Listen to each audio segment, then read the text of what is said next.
शादियों के इस सीजन में श्रुति की शादी हुई और वो अपनी डोली में बैठकर अपने ससुराल के लिए विदा हो गई। ससुराल में मेरा स्वागत होगा। मेरी सास, मेरी जेठानी सब मुझे बहुत प्यार करेंगे। कितना मजा आने वाला है। श्रुति ससुराल के बारे में सोच रही थी। वो अपनी डोली का हल्का सा पर्दा हटाकर बाहर की तरफ देखती है। गाँव आ गया, बस थोड़ी देर में मैं अपने ससुराल पहुंच जाऊंगी। तभी वो देखती है कि डोली गांव की तरफ जाने की जगह जंगल की तरफ जाने लगती है। अरे ये क्या, डोली गांव की तरफ क्यों नहीं जा रही, जंगल की तरफ क्यों जा रही है? क्या पता कोई रस्म बाकी रह गई हो ससुराल पहुंचने से पहले। आजकल लोग रीति रिवाज भी बहुत ज्यादा करते हैं। श्रुति पर्दा लगाकर चुपचाप बैठ जाती है। डोली चलती रहती है और कुछ देर में जंगल के अंदर पहुंच जाती है, जहां अनुराग घोड़ी से उतरकर डोली के पास आकर श्रुति को बाहर निकालने के लिए कहता है। अरे श्रुति, बाहर आ जाओ, तुम्हारा ससुराल आ गया है। हैरानी से श्रुति डोली से बाहर आती है तो वो देखती है कि सामने एक बहुत बड़ा पेड़ है जिसमें दरवाजा है। वो बिल्कुल घर की तरह नजर आ रहा होता है। दरवाजे के पास उसकी सास और जेठानी खड़ी होकर उसका स्वागत कर रही होती हैं। बहू आ जाओ, इस घर में तुम्हारा स्वागत है। देवरानी जी, स्वागत है आपका आपके पेड़ के ससुराल में। यह कैसा वाहियात मजाक है, मेरा ससुराल एक पेड़ के घर में है, ऐसा कैसे हो सकता है? अनुराग, मुझे मजाक अच्छा नहीं लग रहा। तुम तो मुझे किसी और घर में लेके गए थे, कहीं तुम लोग फ्रॉड तो नहीं हो? क्या तुमने मुझे इतना बड़ा धोखा दिया है? मुझे तुम लोगों पर डाउट हो रहा है।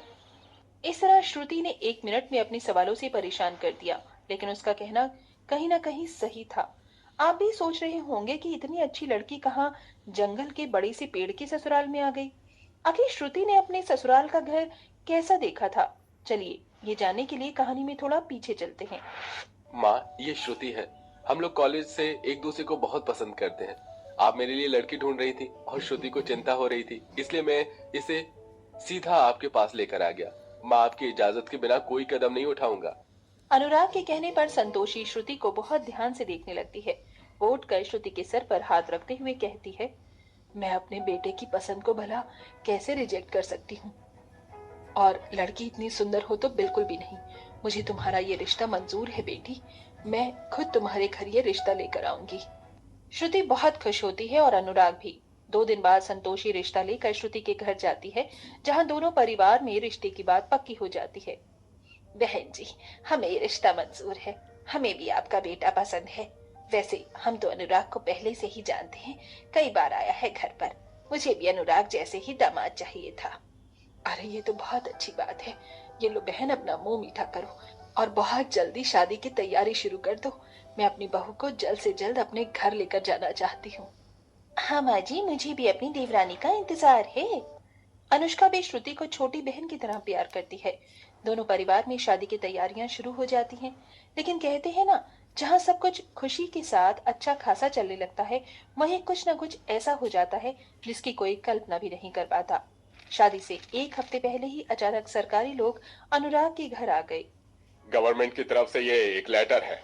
आपने गैर कानूनी तरीके से अपनी जमीन से आगे जरूरत से ज्यादा जमीन, जो कि सरकारी जमीन है, उस पर अपना घर बनाया हुआ है। जितनी सरकारी जमीन है उसे गवर्नमेंट द्वारा खाली करना होगा।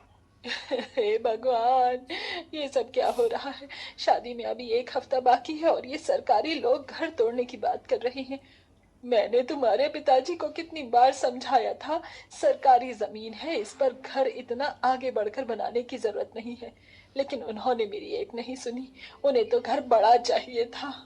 सर, क्या ये सब बाद में नहीं हो सकता? मेरी शादी होने वाली है। अगर पहले ही घर टूट गया तो कहीं मेरा रिश्ता न टूट जाए। देखो, हमें ऊपर से ऑर्डर आया है, हमें आधा घर तोड़ना ही होगा। हम भी कुछ नहीं कर सकते।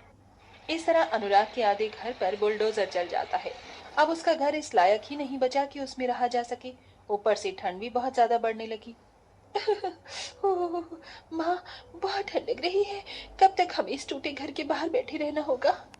क्या बताऊं बहू, अब हम करें तो क्या करें?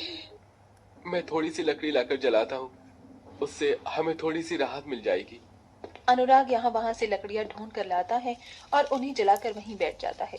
लेकिन वो कितनी ही लकड़ी जलाता, सुबह होने से पहले ही आधी रात में लकड़ी सारी खत्म हो गई। बहुत ठंड लग रही है, हाथ पैर पूरी तरह सुन्न हो गए हैं। माँ, लकड़ी तो खत्म हो गई है, लेकिन आप चिंता मत करो, मैं जंगल से जाकर लकड़ी लेकर आता हूँ। अनुराग जंगल जाता है और वहां से लकड़ी इकट्ठी करता है, लेकिन तभी उसकी नजर जंगल में एक बड़े से पेड़ पर पड़ती है जिसकी जड़ पेड़ से बाहर आ रही होती है और वो पेड़ बहुत बड़ा होता है। कितना अजीब पेड़ है। इतने बड़े पेड़ में तो घर निकल सकता है, घर जितना बड़ा पेड़। अनुराग ऐसा कह ही रहा था कि उसके मन में एक ख्याल आया। वो इस समय अपने पूरे परिवार को जंगल में पेड़ के पास ले आया। अरे, तुम इतनी ठंड में हमें यहाँ क्यों लेकर आए हो?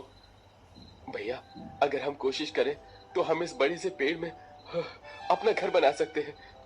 बस थोड़ी मेहनत लगेगी। सारी सारी रात अब हम ठंड में बिना छत के तो गुजारा नहीं कर सकते, यही ठीक रहेगा।